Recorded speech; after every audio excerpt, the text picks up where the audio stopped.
और अब हम सीधे अपने सहयोगी सूरज मोहन झा के पास चलते हैं। सूरज, हम समझने की कोशिश करेंगे सबसे पहले केरल से। ये देश अगर कहा जाए एक तरफ से तो ये केरल से भी शुरू होता है। केरल स्वामी विवेकानंद का भी एक तरह से एक केंद्र रहा है। स्वामी विवेकानंद को भी ये वही भूमि है जहाँ से उन्हें ज्ञान प्राप्त हुआ और फिर पूरी दुनिया में उन्होंने उसका डंका भी बजाया। प्रधानमंत्री जो अभी बात कर रहे थे वो बात आपने सुनी, हम उसी के बरक्स चाहेंगे कि आप अपना कुछ नज़रिया यहाँ से शुरू करें।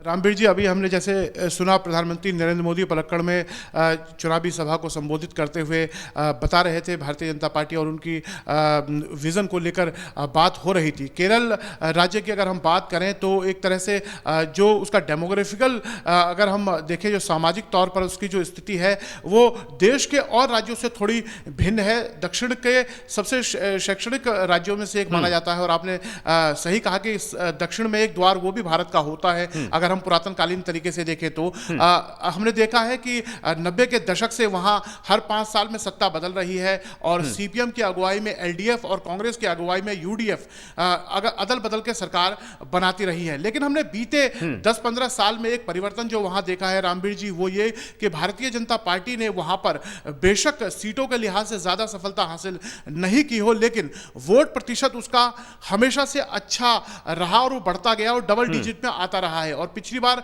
उसका नतीजा हमें देखने को मिला कि एक सीट विधानसभा में भारतीय जनता पार्टी ने केरल में जीत भी हासिल की थी और लोकसभा मुकाबलों की अगर बात करें तो अच्छी खासी संख्या में उसे वोट भी प्राप्त किए थे। इस बार भारतीय जनता पार्टी ने वहां कुछ तरह के परिवर्तन अगर हम भारतीय जनता पार्टी के लिहाज से करें तो किया। पहले तो मेट्रो मैन के नाम से प्रसिद्ध श्रीधरन जी, जो कि पूरे भारत में मेट्रो को एक अलग तरह की सार्वजनिक परिवहन व्यवस्था के तौर पर विकसित करने और लाने में जाने जाते हैं, उनको पार्टी के साथ जोड़ा गया है, उनको भी चुनाव लड़वाया जा रहा है। साथ में भारतीय जनता पार्टी ने इस बार हिंदू वोट के अलावा वहां पर दो प्रमुख अल्पसंख्यक समुदाय हैं, मुस्लिम और ईसाई, दोनों तक पहुंचने की कोशिश की और खासतौर से ईसाई समुदाय में एक वर्ग जो चर्च जिसके से भी इन्होंने बातचीत की है और इस बार ऐसी उम्मीद की जा रही है कि एक नए सामाजिक ताने बाने के साथ भारतीय जनता पार्टी वहां चुनाव लड़ने जा रही है और ऐसी उम्मीद है कि इस बार उसका प्रदर्शन पिछली बार के मुकाबले बेहतर रहने की उम्मीद है। हम चाहेंगे सूरज की बाकी जो 4 राज्य हैं उन पर भी सरसरी तौर पर आपका नजरिया जो है वो दर्शकों को मिले। बिल्कुल रामवीर जी, अगर हम बात करें प्रथम चरण का मतदान हमने देखा बंगाल की 30 सीटों पर और असम की 47 सीटों पर हुआ मतदान।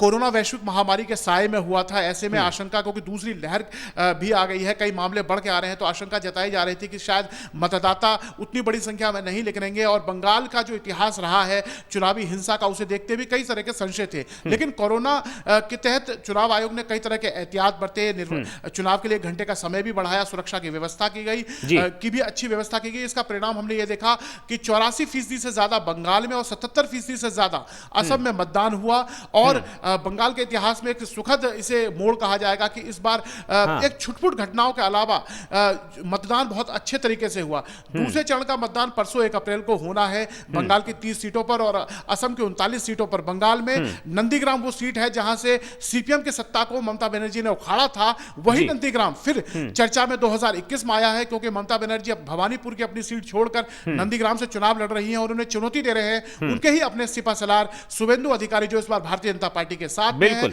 आज हमने देखा कि गृह मंत्री अमित शाह ने भी उनके लिए रोड शो किया है, तो यह दूसरा चरण काफी रोचक रहने वाला है। जो बंगाल की जो है कुछ असम और कुछ असम तमिलनाडु पर भी कुछ कहना चाहेंगे। असम की अगर हम बात करें रामवीर जी, तो पहले चरण में हमने देखा था वहां जो मतदान 77% हुआ वो ऊपरी असम और मध्य असम के क्षेत्र में हुआ, लेकिन दूसरे चरण में मतदान जो होना है वो बराक वैली और जो कि ऊपरी असम से नीचे मध्य असम की तरफ है उसमें होना है।